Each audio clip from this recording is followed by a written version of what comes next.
Alors, bienvenue à nos éminents invités. Et j'aimerais commencer avec une petite provocation. La Suisse est en train de s'assécher. Et attention, il ne faut pas se faire leurrer par l'été que nous venons de passer, parce qu'il y avait des records, mais l'année 2022 était quand même assez incroyable. Alors, quelques photos pour vous rafraîchir la mémoire, pour comprendre d'où nous venons et d'où nous voulons. Alors voilà le lac de Brenay à Neuchâtel, à la frontière avec la France. Il est asséché. Les bateaux sont directement sur le fond et le niveau est descendu de 6 mètres, plus de 2,3 mois. La plus grande vague de chaleur dans le sud de la Suisse en 2022. 33,3 à Lugano. 14 jours consécutifs au-delà de 30 degrés à Genève. On a dépassé le record de 2003. Et en octobre, cette nuit a été la plus chaude depuis que nous avons commencé à mesurer la chaleur en 1864. Alors voici l'étoile protective sur le glacier du Rhône. Pour les glaciers suisses, l'année hydrologique 2022 était une catastrophe. Les glaciers ont perdu 6% en un an et cette donnée est disponible. Et la dernière fait état de 10% en 2 ans. Alors voilà le Mendrisiotto, la zone de Mendrisio. Voilà ce qu'on a pu voir l'année dernière. Des citernes tractées. Donc il fallait amener de l'eau vers les alligators. Certaines sources se sont asséchées. Et certaines nappes sont arrivées au minimum historique. Et dans 9 cantons, nous avons eu des problèmes d'approvisionnement. Dans le canton Svito a dû être desservi par hélicoptère. Dans 19 cantons, surtout dans la Suisse centrale, des appels ont été lancés pour économiser l'eau. Et dans le canton de Tissin et Neuchâtel, on a dû justement avoir recours à ces citernes. Alors, nous avons réagi à l'urgence. Nous n'avons pas pu aller plus loin. Lei dipinge un quadro, buongiorno a tutti innanzitutto. Bonjour à toutes et à tous. Bien, vous avez brossé un tableau très difficile de la situation. Nous sommes prêts naturellement à l'aborder. Elle ne nous prend pas, comment dire, tout à fait au dépourvu, mais cette situation qui avant était de nature exceptionnelle, aujourd'hui s'avère être une situation qui deviendra récurrente, voire structurelle, ce qui nous amène à remettre en cause ce qu'on a toujours pensé, à savoir que la ressource, du moins à nos latitudes, était une ressource dont on dispose à l'infini. On ne se pose pas trop de problèmes quant à son utilisation. Parce qu'elle est toujours disponible. Or, nous devons maintenant nous rendre compte que ce ne sera pas le cas et qu'il faudra prendre les mesures pour le faire. Alors, quelles mesures? Alors, oui, j'étais sur le point de vous poser la question. Alors, bon, il est difficile de contrer la sécheresse parce que lorsque l'eau a tendance à s'épuiser, eh bien... elle ne se reproduit pas, et donc il faut limiter les consommations, réfléchir autrement, abandonner le concept selon lequel l'eau est disponible à l'infini, accroître les réserves, créer des redondances pour l'acheminer là où elle fait défaut. Et bon, il faut essayer de faire de notre mieux. Alors, essayer de faire de notre mieux. On a vu que c'est un problème pas uniquement du Tessin, mais d'autres cantons également. Alors, d'après vous, les cantons sont en train de gérer les choses de manière optimale? Oui, c'est à vous que je la pose, la question. Alors là, vous me posez des questions auxquelles je ne peux répondre difficilement. Je sais ce qu'on fait dans notre canton. Alors, au niveau fédéral, Oui, mais je vous ai fait voir des photos. Qu'est-ce que vous en tirez? Eh bien, la sécheresse tape dur partout. Perdre 6 mètres dans un lac, ça, c'est des images auxquelles on ne s'attendait pas. Et puis, les images des glaciers aussi hein, sont décourageantes. Ça marquera un grand changement dans notre panorama alpin. Mais il est difficile, on ne peut pas enfin, un gouvernement ne peut rafraîchir l'air hein, et faire en sorte que on arrive cette année-ci. Eh bien, vous savez qu'on est arrivé à 5000 mètres pour avoir 0 degré. Même pas, enfin, nulle part en Europe, on était à 0 degré. Alors, j'ai laissé expressément cette photo, directeur offert. Et je vous pose immédiatement la question sur ce sujet. Alors, on parlait du secteur agricole, horizon 2022, la récolte de pommes de terre, moins 10% en Suisse par rapport à la moyenne à 5 ans. Et pour les pommes, il s'est agi d'une perte de 6,5%. Donc, je vous demande, comment peut-on gérer cette pénurie? Et je fais référence plus particulièrement au sujet charnière de la journée, à savoir le manque de données.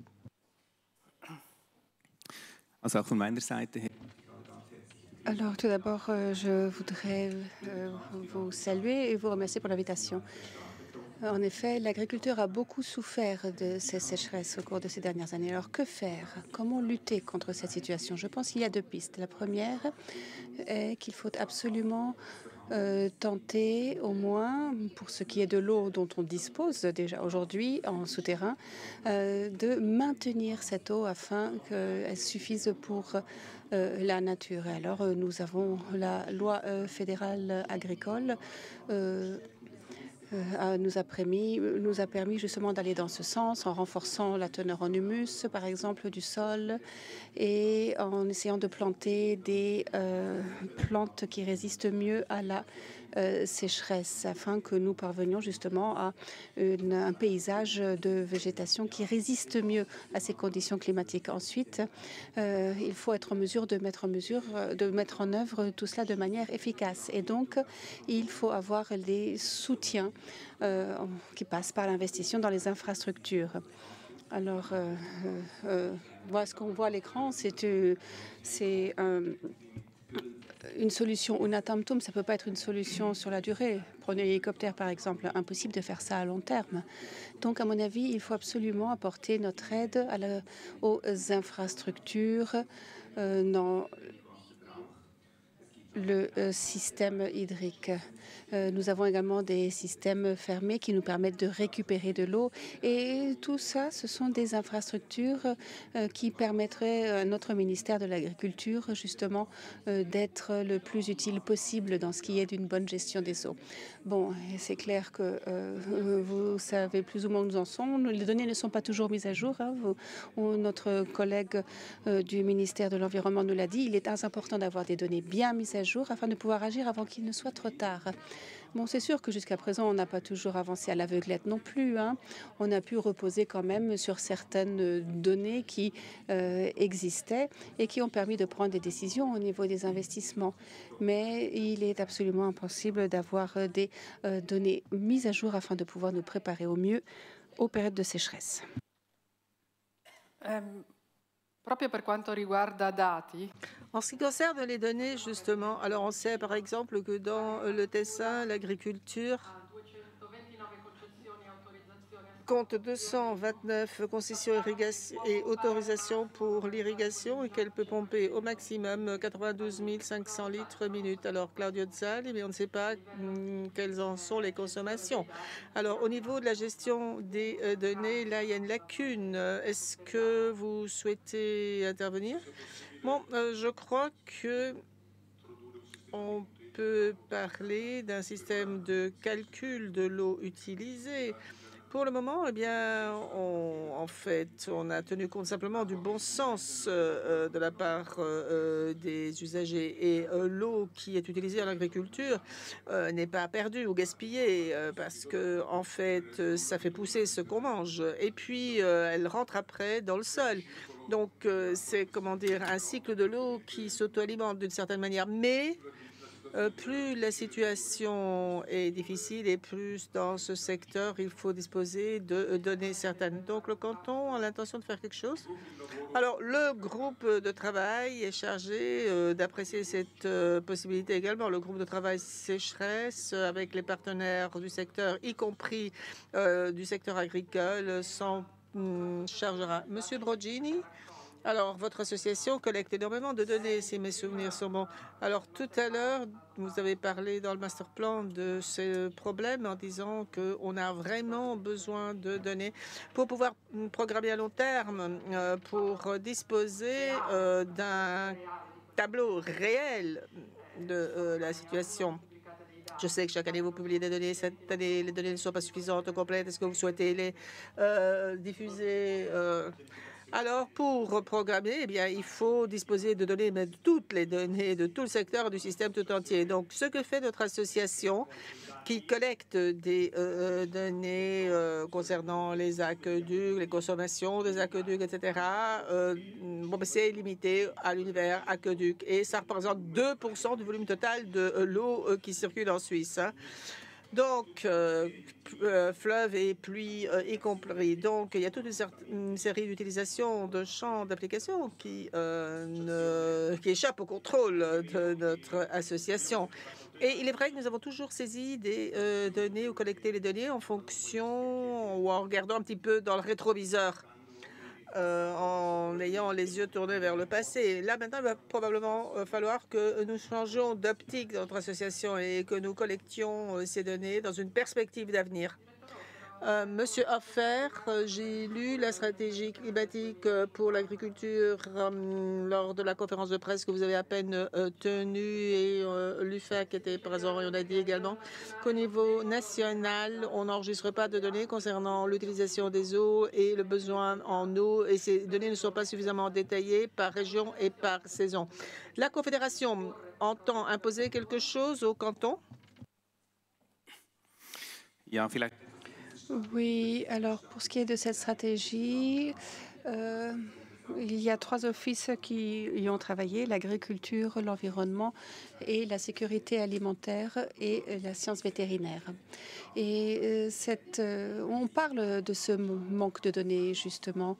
Et il y a 2 mesures qui devraient lutter contre ce manque de données, justement. Alors, en coopération avec les cantons, nous allons essayer de savoir exactement quel type de données doivent arriver jusqu'où pour qu'elles soient vraiment utiles. Bon, c'est un projet qui existe déjà. Et ensuite, nous avons demandé au canton également d'avoir des données uniformes afin qu'il est possible d'établir des comparaisons. Ensuite, pour ce qui est du suivi de l'utilisation de l'eau, nous avons besoin ici aussi de données afin de pouvoir être en mesure de dire où les besoins sont les plus importants, où est-ce que les infrastructures doivent peut-être être adaptées le cas échéant, quel peut être l'impact sur l'agriculture, comment est-ce que l'irrigation doit être gérée. Lorsque l'on voit les premiers effets de la sécheresse, est-il trop tard pour arrêter? Parce que le stress de la sécheresse commence quand même bien avant que on arrive au cœur de la situation et donc il faut gérer tout de suite l'irrigation.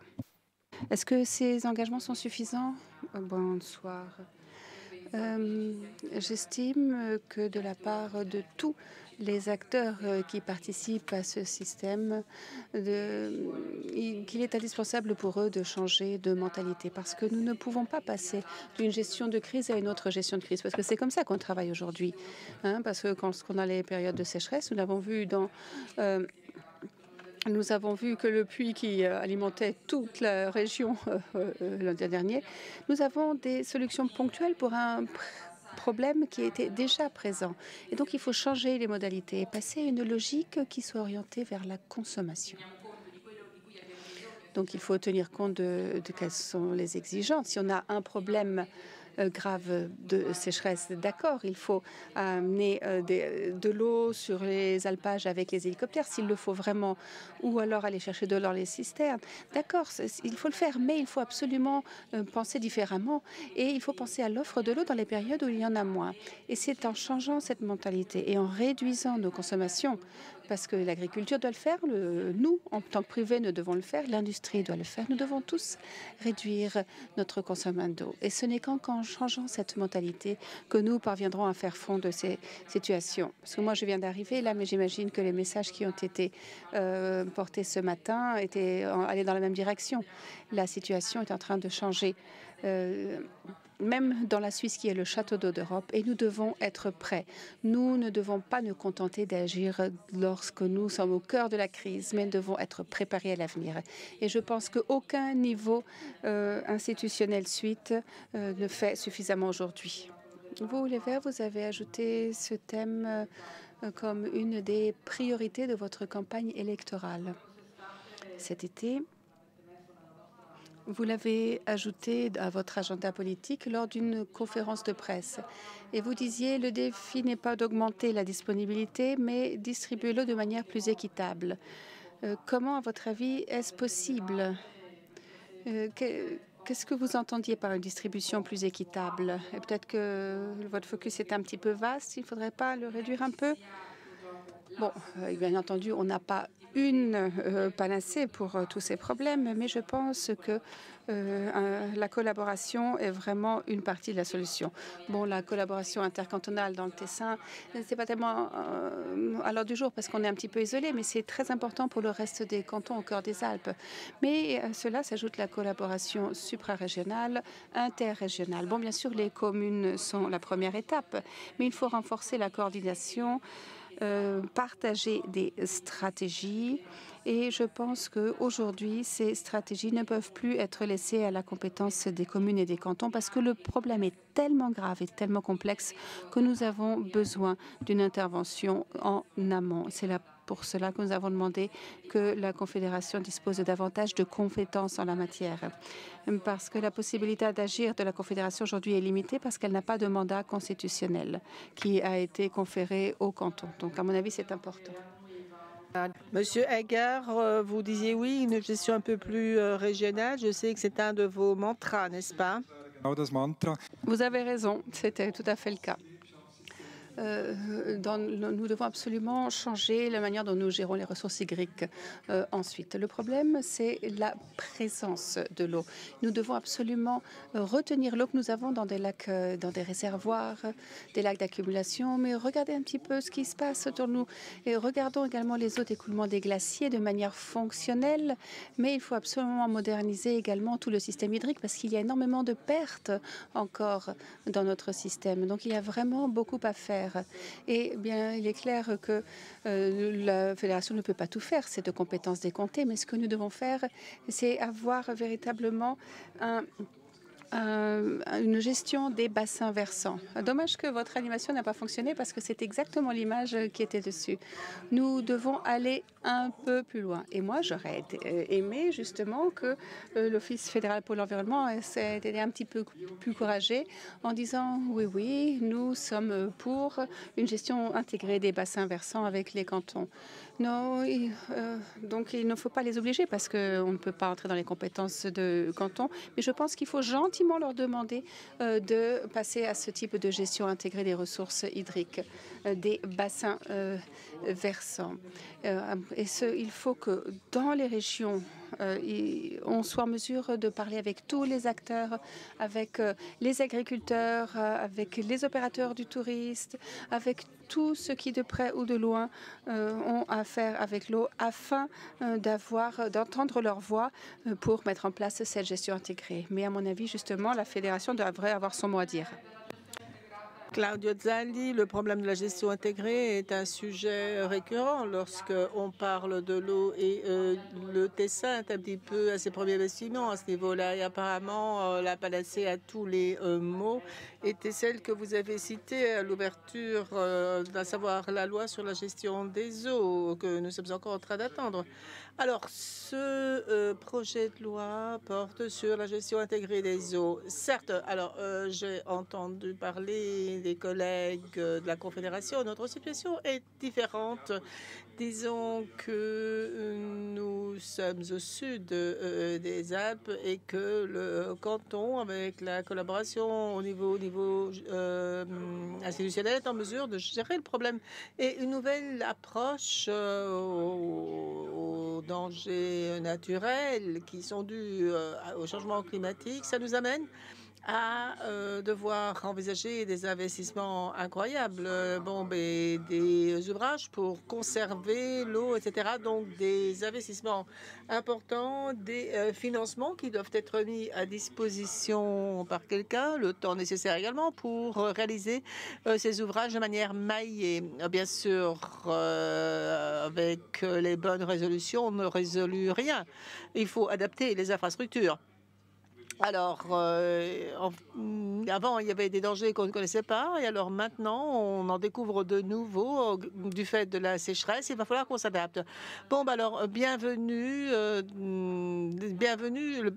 ce système d'alerte sécheresse. Oui, alors, toute aide qui vient de ceux qui ont une vision globale du problème, eh bien, toute aide à ce niveau-là est la bienvenue. Monsieur Hoffer, alors, je voulais avoir votre opinion sur la gestion de l'eau à travers des bassins non cantonaux mais liés aux bassins versants. Alors, d'après vous, c'est un atout? Ja, das ist absolut. Ah oui, absolument. C'est un atout, en effet, dans cette stratégie de climat. Il y a une mesure qui s'appelle le concept d'utilisation de l'eau. Il est en cours. Porte surtout sur l'agriculture. Et l'idée, c'est que de manière supra-régionale et supra-cantonale, on puisse se mettre d'accord à différents niveaux. Et c'est très important parce qu'il faut essayer justement de collecter cette eau, de la stocker comme on peut et de la distribuer équitablement. Il faut le faire de manière structurée. Et dans ces infrastructures, n'oublions pas qu'il s'agit d'investissements très importants. Ces infrastructures donc disposent de différents soutiens financiers. Et donc, au niveau fédéral, on va se demander où vont être les priorités dans la ventilation de ces investissements. Il y a certains investissements qui sont indispensables, qui ne sont malheureusement pas en haut de la liste des priorités. Et donc, on se demande justement comment est-ce que ça va le faire vu l'austérité fédérale. Davantage de fonds pour les systèmes d'irrigation. Je l'ai lu dans une interview. En fait, vous souhaitiez les quadrupler au cours des 10 prochaines années pour ce qui est des systèmes d'irrigation qui doivent devenir plus performants. Donc là, maintenant, on est autour de 2-3 millions de francs par an. Est-ce que, d'après vous, c'est là suffisant, cet effort de la part de la Confédération? Wir haben im Moment etwa 2 Millionen. On parle de 2 à 3 millions, dans certains cas 5 millions pour le traitement des eaux usées. Ces investissements que nous faisons avec les cantons peuvent être multipliés pour atteindre 9-10 millions avec les différentes aides à disposition. Alors, est-ce que ça sera suffisant? Je ne sais pas. Cet automne, vu que dans l'agriculture, il faut établir un rapport tous les 4 ans et nous allons remettre la chose en question. Et je pense que toutes les parties prenantes pourront se rencontrer pour voir si ces chiffres sont suffisants ou pas. N'oublions pas que nous parlons de cofinancement ici.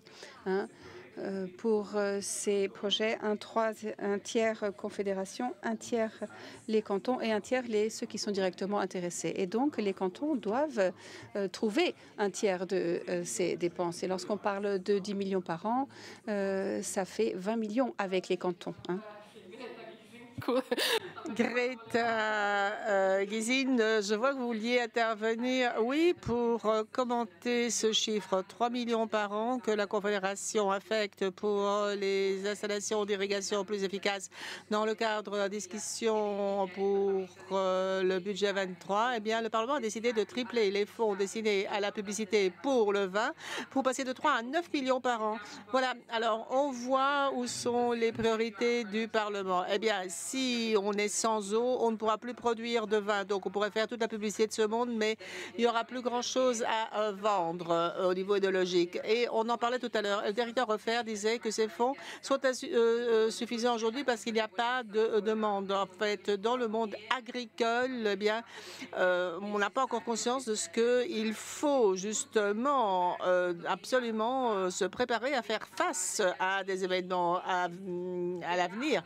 La prochaine sécheresse nous affectera, donc il faut se préparer. En fait, il faut se demander et quand elle aura lieu. Mais ce qui m'étonne, c'est le manque de prise de conscience de la part du monde agricole, parce que ça va dans l'intérêt de ce monde agricole, être prêt à faire face à ces périodes de sécheresse et ne pas devoir se rendre à Mendrisio dans les puits pour éviter de sacrifier toute une récolte. Donc probablement il faut davantage d'informations, il faut davantage de journées telles que celle-ci, et probablement il faut peut-être que la Confédération intervienne de manière un petit peu plus résolue.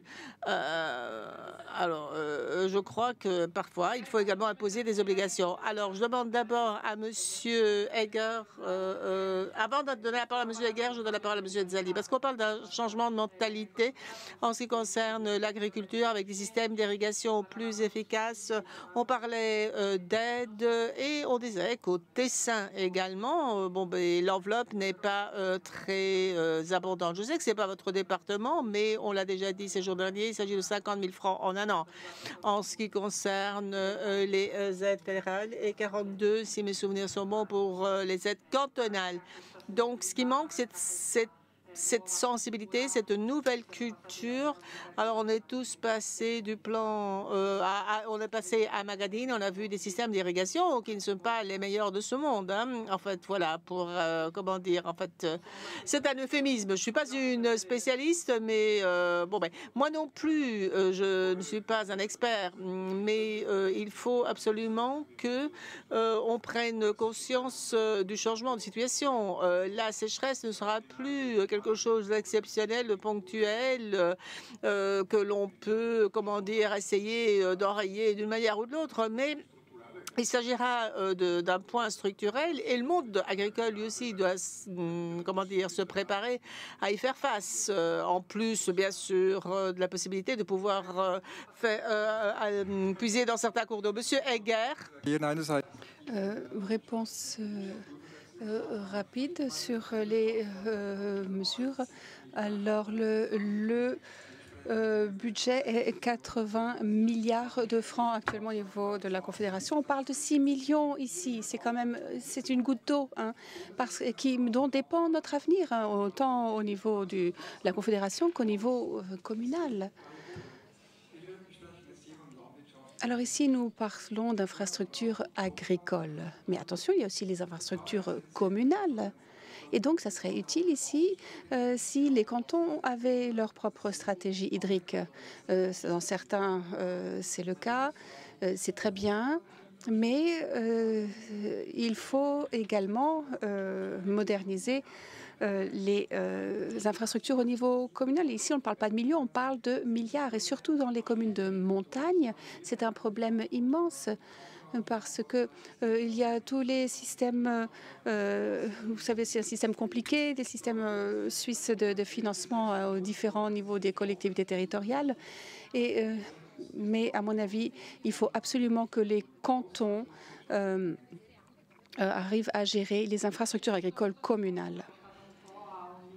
Monsieur Brogini, eh bien, tout cela a fait remonter un petit peu la barre. Donc, on a besoin d'un cadre différent de la part de la Confédération. Dans votre master plan, vous l'avez déjà dit. Oui, alors ce que je souhaitais ajouter, c'est qu'on est en train de parler de financement à l'agriculture. Je crois qu'il va falloir que l'on parle également du financement des coûts en termes globaux. Donc, il faut voir quel est le coût de l'eau. On en a parlé tout à l'heure. La valeur de l'eau, il faut s'interroger sur ce point. Il est évident qu'il faut investir.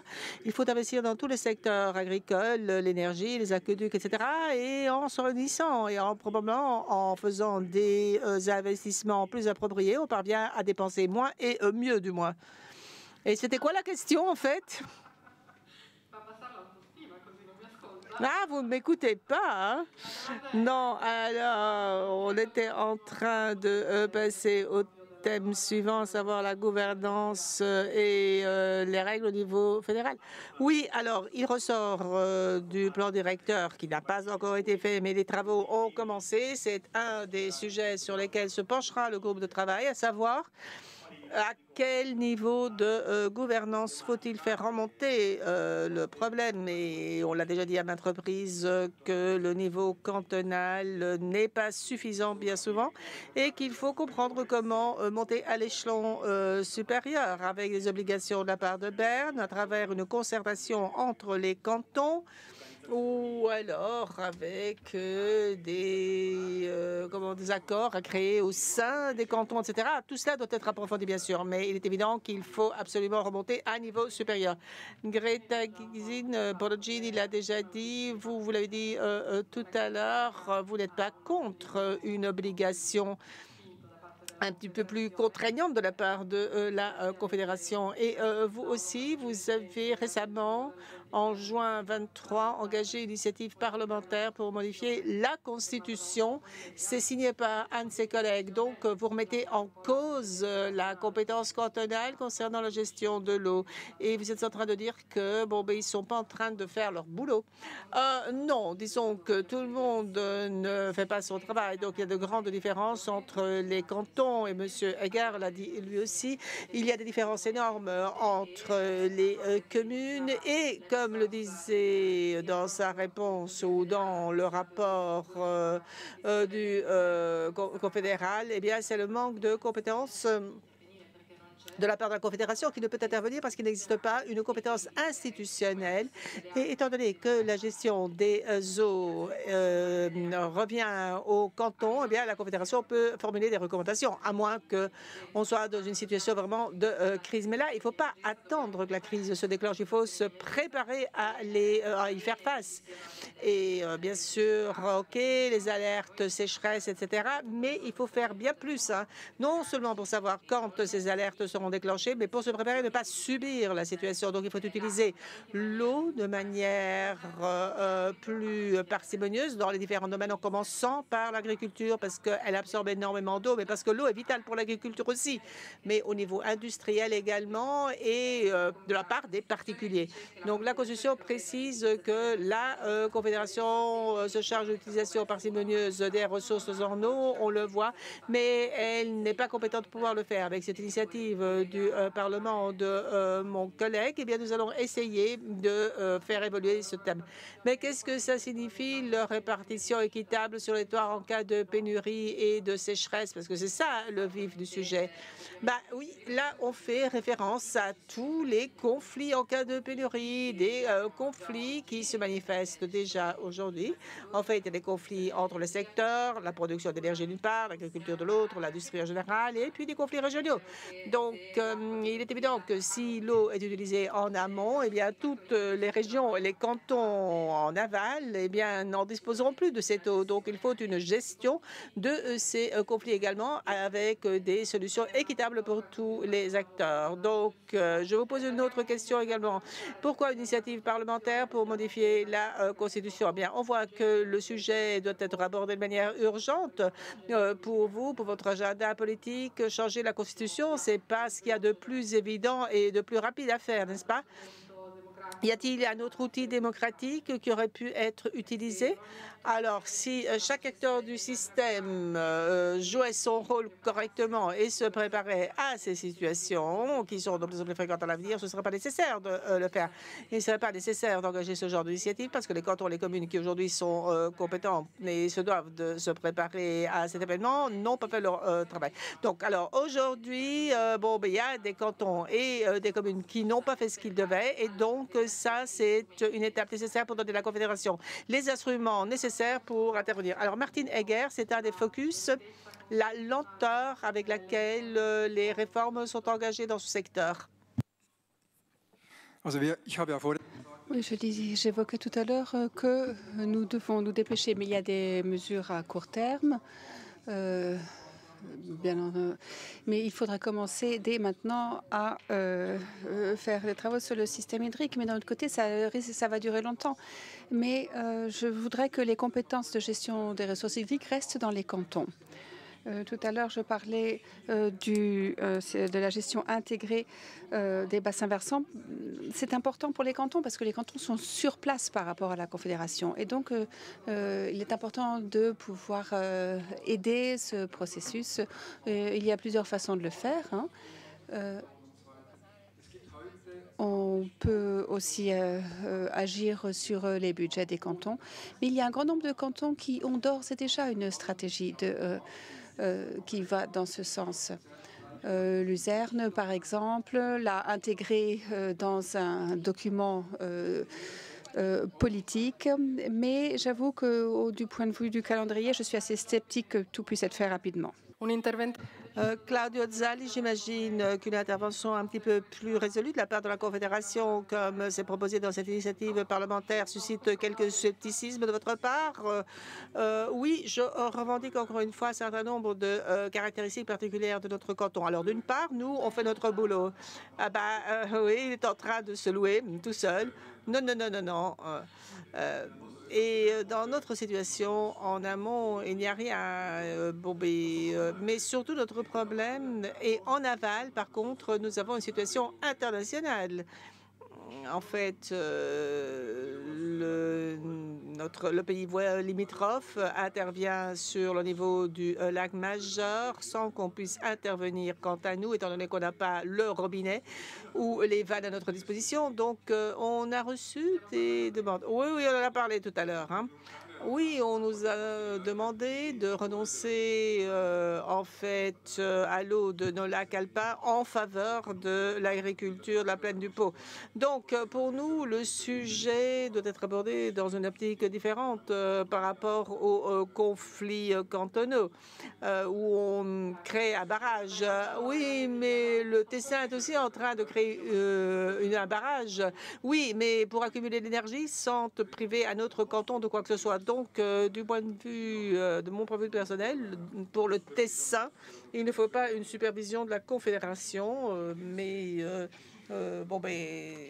oui, j'accepterai un petit peu moins des compétences un petit peu plus percutantes, oui. Alors, Broggini, le tableau doit être un petit peu précisé. Alors, d'après vous, la Confédération devrait jouer un rôle majeur ou pas? Ou plus important. Et en fait, sur la base des réflexions qui ont été faites avant le master plan, eh bien, c'est que, comme je l'ai déjà dit tout à l'heure, d'une intervention. On a besoin d'une intervention de la part de la Confédération. Par exemple, obliger les cantons à faire une gestion intégrée, obliger les cantons à respecter un plan d'approvisionnement, probablement. Fournir des standards, des conditions cadres semblables et applicables. Par exemple, pour ce qui est de la gestion des données, l'obligation de collecter un certain nombre de données dans un certain nombre de secteurs, ou alors prioriser les utilisations pour qu'elles soient équitables, homogènes sur le territoire national et autre chose de ce genre. Bon,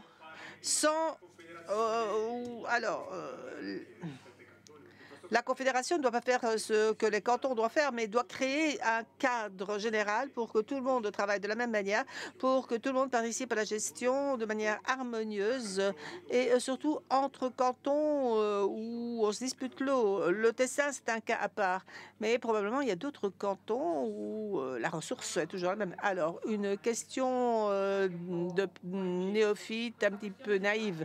Alors, les données, ce sujet nous a frappé un petit peu tous. On a fait des émissions là-dessus et on s'est dit, mais pourquoi est-ce qu'on ne collecte pas encore les données? Pourquoi est-ce que cette sensibilité fait encore défaut? D'après vous, c'est quelque chose d'historique, l'eau est infinie. Alors, tant que la ressource était présente, personne n'a imaginé qu'il fallait collecter des informations. Mais, à l'évidence, la situation change et là, il faut comprendre immédiatement quelles sont les autres données dont on a besoin. Non pas pour savoir où on en est, mais pour comprendre surtout où on va. Parce que les données nous permettent de prévoir l'avenir. Oui, je partage cela. Pendant très longtemps, on a dit oui, de toute façon, on en a de l'eau. Donc, alors maintenant, on s'aperçoit que ce n'est pas le cas. Et en Suisse, nous avons encore des communes qui n'ont pas encore de compteur d'eau.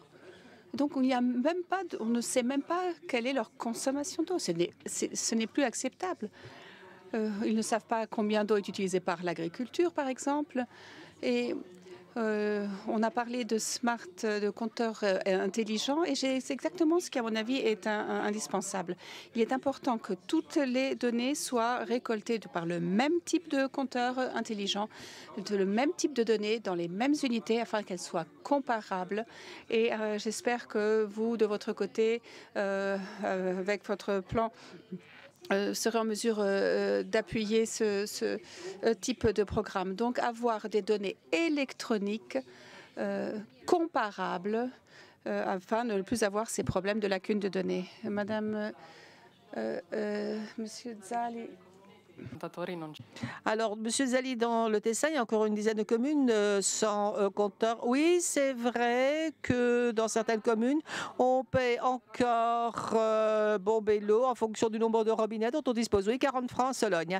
Bon, alors je ne vais pas revenir toujours sur le même point, hein, mais il y a une loi qui, depuis février 2020, entend un feu vert, et cette loi prévoit que l'on passe au principe de causalité et donc de rapporter le prix de l'eau à la consommation effective. Il me semble être quelque chose de banal pour avoir conscience de cette exigence qu'il faut économiser. Que je paye pareil si le robinet est ouvert ou fermé, bon, c'est pas encourageant. Alors, oui, alors je reprends ce qu'a dit M. Scapot tout à l'heure, qui disait que sur certaines choses, on est peut-être un petit peu encore à nos tout débuts, où la Suisse est un petit peu en retard, ou au Moyen-Âge. Monsieur Brogini, oui, je voudrais ajouter quelque chose concernant les données. Alors, une partie des données, en fait, viennent des compteurs dans les maisons, mais il manque 10 communes dans le Tessin. Je crois qu'au Tessin, on a une bonne connaissance des consommations domestiques en eau. Et moi, le problème, je le vois dans d'autres secteurs, dans d'autres domaines. Et pour ce qui est des consommations. Et puis, il y a toute une série de données concernant la disponibilité. Donc, il faut connaître correctement les ressources. Nous avons eu de très belles présentations pour comprendre comment se comportent les sources et les aquifères. Et si on a ces données-là aussi, eh bien, on peut gérer les choses au mieux. Pour ce qui est des consommations domestiques, eh bien, c'est pas aussi dramatique que ça. Greta Gysin, alors cette initiative parlementaire vise le bon point. Oui, alors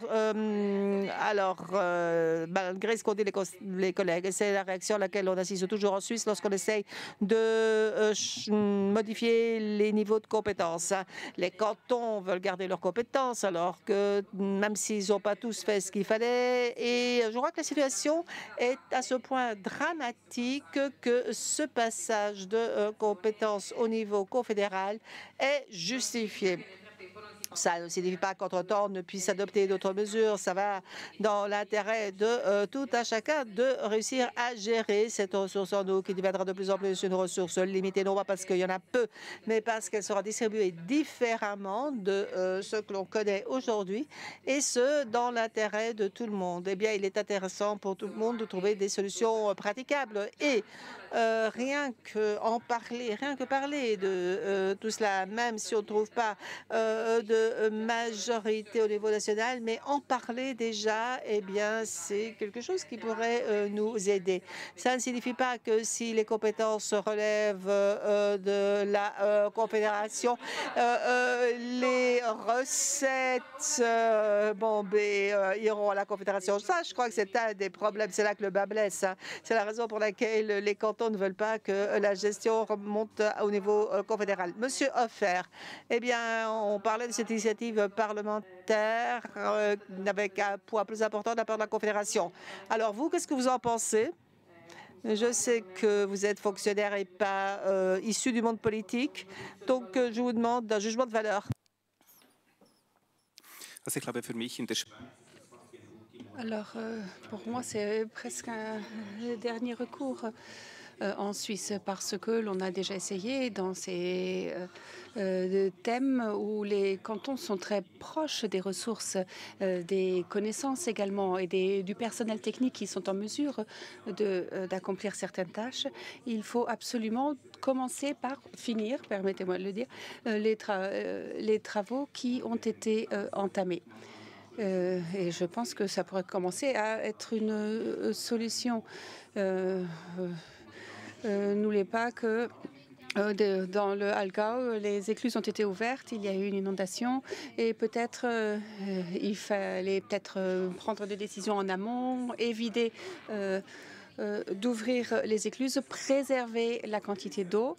Vous voyez, il y a des moyens d'agir. Alors maintenant, ce n'est pas un problème de changer la Constitution. Non, il faut établir un dialogue, il faut une solution commune. Et je pense qu'il est possible de la trouver. Et si vraiment il devait y avoir une escalation, alors évidemment, ça serait le dernier recours que la Confédération indique au canton, ce qui est juste et ce qui ne l'est pas. Vous avez parlé d'une solution conjointe selon laquelle tous les acteurs du secteur pourraient se dialoguer sur la question. Mais pourquoi ne se passe-t-il pas pour l'eau ce qui se passe déjà pour l'énergie électrique, où toutes les parties prenantes sont assises autour d'une même table? On avait un problème de risque de coupure de courant dû à la guerre en Ukraine. Il y avait la stratégie énergétique de la Confédération à mener à son but. Et donc, on a décidé de construire 5 barrages au niveau confédéral. Les associations environnementales ont signé un compromis à la Suisse en évitant de s'y opposer. Pourquoi on n'en est pas au même point avec l'eau? Oui, bien sûr, on avait besoin d'une crise dans l'énergie parce que jusqu'à il n'y a pas si longtemps, on se dit, bon, l'énergie n'est vraiment pas un problème. On avait l'air très sûr. On s'est dit, tout va bien. Et puis, soudain, on a eu la crise énergétique et on s'est aperçu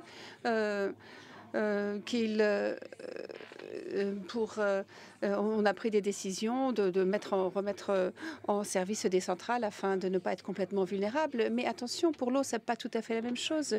Déjà, du point de vue agricole, ça fait des décennies que nous avons soutenu l'agriculture, l'irrigation dans le Valais, un peu partout, parce que même dans le Jura, où il n'y a plus du tout de couche d'humus, cela a été soutenu et on s'est aperçu au cours des 15 dernières années, en procédant à des modélisations avec des agroscopes, qu'il fallait absolument irriguer certaines zones où ce n'était pas nécessaire auparavant. Voilà pourquoi nous sommes en train de mettre en place la plateforme irrigation et également ce concept d'utilisation des eaux qui est un concept supra-régional. Mais vous voyez, là, c'est pareil. S'il n'y avait pas eu cette crise, on n'aurait rien fait. Pour ce qui est de la sensibilisation, dans l'agriculture, évidemment, toutes les entreprises n'ont pas la même valeur ajoutée. Prenez la production de légumes, de fruits. Il y a une forte création de valeur et donc il était possible de faire des investissements en termes d'irrigation et ça a fonctionné par ailleurs. Mais prenez les prêts maintenant. Il n'y a pas tellement de création de valeur ici. Alors qu'il faudrait qu'il y en ait davantage si on voulait investir dans des systèmes d'irrigation plus durables. Donc, il est vrai que dans les domaines qui à forte valeur ajoutée, les investissements sont très certainement allés beaucoup plus loin par rapport aux prêts qui n'ont pas reçu autant d'investissement, alors que c'est là que vont manger les animaux en été. Et s'ils n'ont pas de quoi manger, vous pouvez imaginer les conséquences sur le reste de l'année. Donc, vous voyez, on ne peut pas du jour au lendemain irriguer 10 000 mètres carrés de terres arables en Suisse. Non. Il faudrait sans doute dans quelques instances investir davantage dans des zones qui, même si elles n'ont pas une très forte valeur ajoutée. Bien, je pense que nous avons un peu fait le tour de la question. Les positions de chacun et de chacune semblent assez claires. Est-ce que vous avez des questions pour nos intervenants? Ne me laissez pas seule, s'il vous plaît. J'ai parlé suffisamment. Non, mais personne n'a de questions, de curiosité. Ah si, alors tout d'abord, félicitations. J'ai beaucoup apprécié cette discussion. Et j'ai vraiment l'impression qu'on commence à convenir quand même un petit peu du caractère urgent des mesures à adopter, mais je suis quand même préoccupée par les temps, parce que la démocratie a des temps extrêmement longs. Une loi cantonale sur la gestion des ressources hydriques, cette loi qui se trouve au Parlement depuis 3 ans. Si vous voulez changer la Constitution, il faudra au moins 10 ans. Et donc, une table ronde pour édifier des barrages, d'accord, mais pour le reste, je demande à nos intervenants issus du monde politique, comment résoudre ce problème du temps que nous n'avons pas?